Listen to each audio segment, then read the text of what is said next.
If you struggle with your two-handed backhand, then you're in the right place, because in this video, I'm going to show you the 5 steps to having a great two-handed backhand, plus the drills you should start doing to develop new habits. And that's the key, really.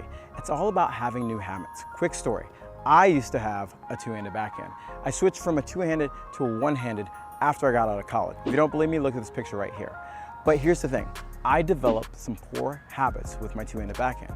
So what it did is it prevented me from having a consistent and reliable two-handed shot. And I don't want that for you.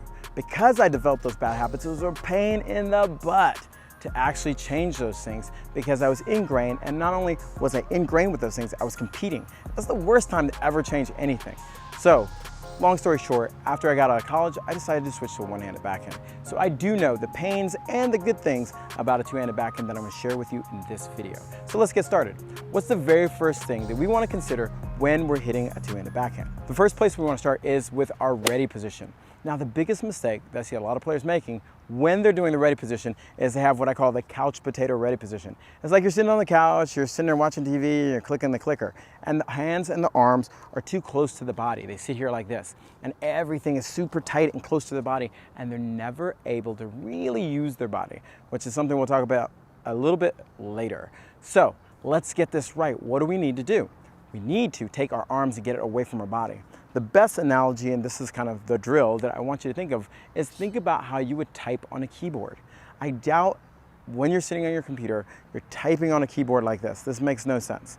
What you're really doing is comfortable position with your elbows and your hands out in front of you, where you could type on the keyboard. And that's the exact same way you want to treat your two-handed backhand ready position, where your hands are nice and out in front, ready to go to the next phase, which is the preparation. But hold up, just before we get to the preparation, there's a couple more really important considerations you need to make sure you have before you do this. Now, it's the grip, and not how you're holding the racket, but I will go over that.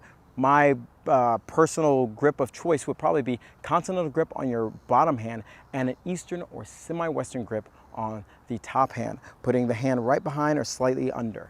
Now, here's the important part that you need to understand when you're hitting a two-handed backhand. When I'm sitting here in the ready position, my top hand is in my backhand grip. A big mistake I see players making is when they're sitting here, they're sitting in the continental grip. That's such a big mistake. This is the reason why. If you're returning a ball or you have to make a choice, now suddenly you have 3 choices to make. Am I gonna hit a forehand? Am I gonna stay with the continental? Or am I gonna hit a backhand? Whoa, way too many choices, especially when you're trying to hit a return serve. So what we want to do is be what I call binary. We're on or off, ones or zeros. So what that means is I have my forehand grip on the bottom and I have my backhand grip on the top grip already. So if I'm going to hit a forehand, all I'm going to do is let go and push back. But here's the key. If I'm going to hit a backhand, my bottom hand's going to relax while the top hand's already in grip. And as I go to the preparation that we're going to talk about in a second, then I'm switching the grip. So leading to number 2, which is the preparation. In the preparation phase, we want to use something called the unit turn. And really the reason why the unit turn is so important is because it starts us not only preparing our body to get ready to hit the ball, but it starts to coil our body, which we can use that storing of coiling or stretching our muscles to release later. And so simply, all we want to do once we know we're hitting a backhand is imagine that you're shaking hands with an old friend. You know, if I hadn't seen you in a while, when we were shaking hands, I'd be like, hey. So how this would look with the racket is just simply turning and either moving in the direction you're going to hit, or if you're already there, moving in this fashion, loading your outside leg. Now, the drill, really simply, is, again, acting like you haven't seen an old friend. So if I'm facing this direction and my friend's this way, what's your first move? Hey, this is exactly what I would do to make sure I can go say hi to my friend. Now, 2 things are going on.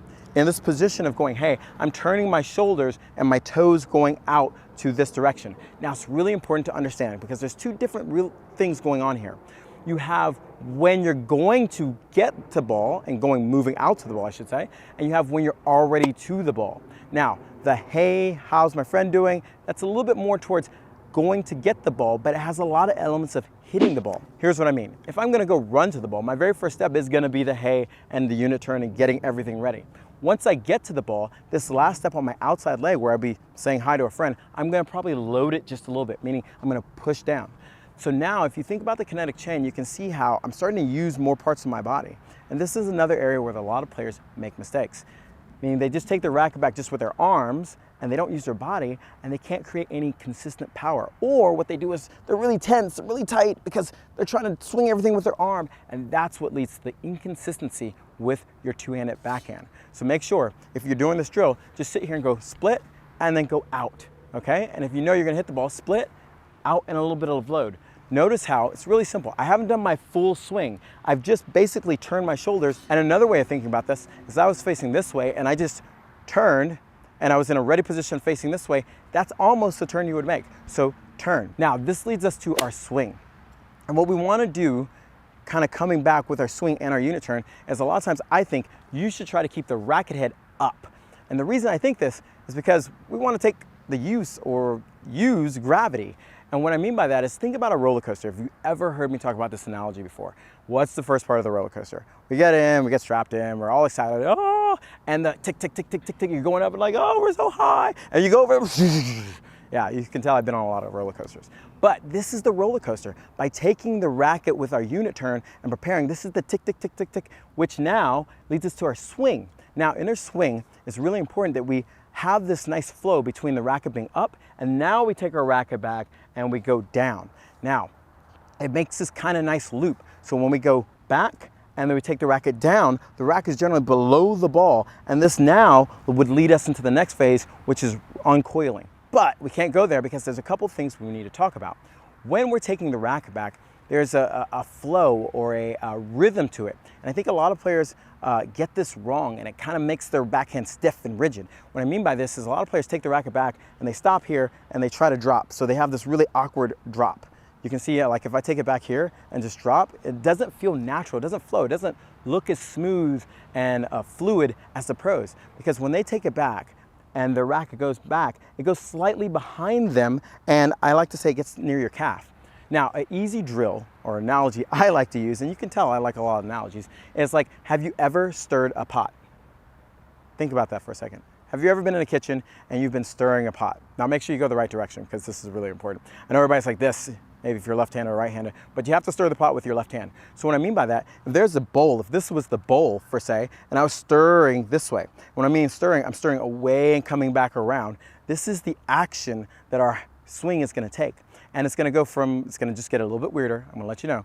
It's gonna stir and then come down, imagine touching the top of my calf here. So if we take that analogy and incorporate it into your swing, when you do your unit turn, you're gonna stir and take the racket tip down towards your calf. And you can see how this is much smoother, and I'm doing my unit turn to my swing, which is stirring, and bringing it. And that way, I can start building up some momentum and using gravity in a very relaxed fashion, so I don't have to get tense. If you watch a lot of pros, you'll see the same motion. Whereas they're taking the racket back, sometimes more away from the body, but they have this almost like stirring action, where the racket, I'll do it this way, the racket's kind of doing this action versus this action, okay? So if you see the baseline, again, it's doing this action, going slightly behind the line, coming up and around.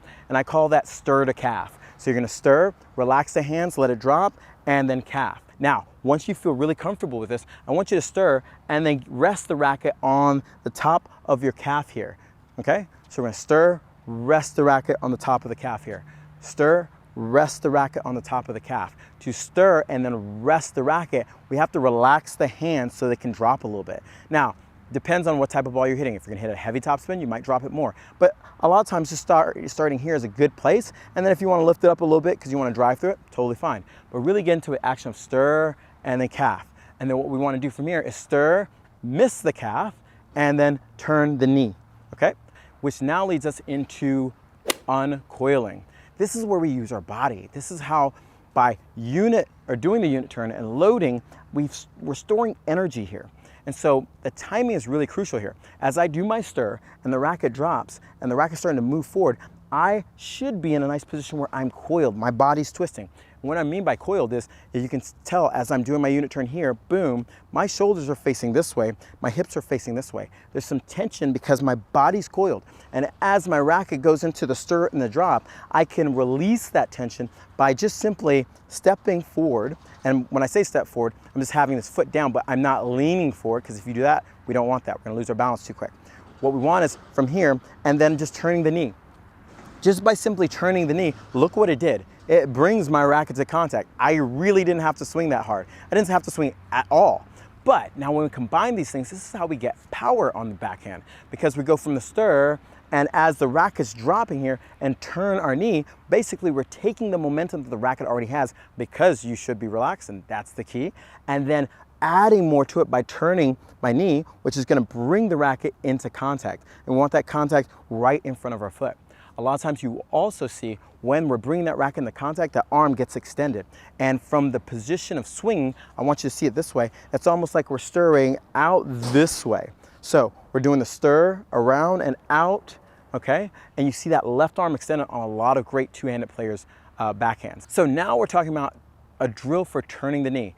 If you have the racket on the calf that we're talking about, all I want you to do is lift the racket up and just focus on turning the knee forward. I have not moved my arms. And you can see how just by having my racket here, if I lift it up and turn, it does all the work for me. I'm just turning. And so just get into this position where your body's facing sideways. And one other really key note, hopefully you can see this, is that my front foot isn't pointing sideways. If I try to turn, it feels very jammed up here. The release is having that front foot pointing slightly into the court. So from here, all I need to do is turn my knee and relax my arms, turn my knee and relax my arms. So if I put this all together now, I'm going here, here. Looks very smooth, here. So I'm unit turn, stir, calf, turn the knee. Now from here, we're getting to the final position, which is the finish. And the finish really is just the finish. And what that means is we should be relaxing, okay? One major mistake I see a lot of players making when they're trying to do their finish is that they get really stiff and they're trying to do this. And when you look at slow motion, the ball's already gone and they're like doing this. I'm like, well, what are you doing? You swatting flies? No. So we want to get in the habit after we stir, we relax and let that racket go. No tension should be allowed. So if we put the whole thing together, we got our ready position. We got our left hand, which is going to take us to the right grip, which leads us into our unit turn, which we now do the stir and get the racket to the calf and then turn the knee so we can accelerate that racket all the way through. And that's how you can have a consistent and powerful two-handed backhand.